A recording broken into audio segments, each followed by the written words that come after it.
ನಾಯಕನ ಅಗತ್ಯ ವಹಿಸಬೇಕಂತೇಳಿ ಇವತ್ತೇನು ಒಂದು ಷಡ್ಯಂತ್ರವನ್ನು ಮಾಡ್ಕೊಂಡ್ರ ಆ ಷಡ್ಯಂತ್ರಕ್ಕೆ ತಕ್ಕ ಉತ್ತರಕ್ಕೆ ನಾವು ಇವತ್ತು ಜನ ಇಷ್ಟೊಂದು ಅಪಾರ ಪ್ರಮಾಣದಲ್ಲಿ ಜನ ಸೇರಿ ನಮಗೆ ತಕ್ಕ ಉತ್ತರವನ್ನು ಕೊಡ್ತಾ ಇದ್ದೇವೆ. ಸನ್ಮಾನ್ಯ ಸಿದ್ದರಾಮಯ್ಯ ಸಾಹೇಬರ ಬಂದ ನಂತರ ಅನ್ನಭಾಗ್ಯವನ್ನು ಕೊಟ್ಟು ಕ್ಷೀರಭಾಗ್ಯವನ್ನು ಕೊಟ್ಟು ಬಯಲಿಗೆ ಓಡೋದಕ್ಕೆ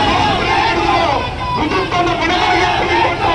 ತದನಂತರ ಭಾಗ್ಯಲಕ್ಷ್ಮಿ ಯೋಜನೆ ಅಡಿಯಲ್ಲಿ ನಮ್ಮ ತಾಯಂದಿರ ಪ್ರತಿ ವರ್ಷ ಕನ್ಯಾ ಪ್ರತಿ ತಿಂಗಳ 2,000 ರೂಪಾಯಿಯನ್ನು ಅನುಕೂಲ ಮಾಡಿಕೊಟ್ಟಂತ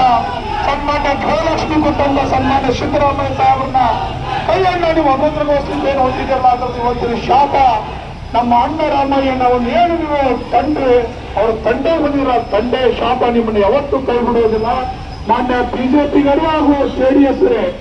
ಒಂದು ಸುಸ್ಥಿರ ಸರ್ಕಾರವನ್ನು ಹಾಳು ಮಾಡಿ ಮತ್ತೆ ನಿಮ್ಮ ಕುದುರೆ ವ್ಯಾಪಾರವನ್ನು ಚಾಲೂ ಮಾಡಿ ಕರ್ನಾಟಕದಲ್ಲಿ ಮತ್ತೊಂದು ಭ್ರಷ್ಟಾಚಾರವನ್ನು ತಾಂಡವಾಡಿಸಬೇಕು ಮತ್ತೆ ಭ್ರಷ್ಟಾಚಾರವನ್ನು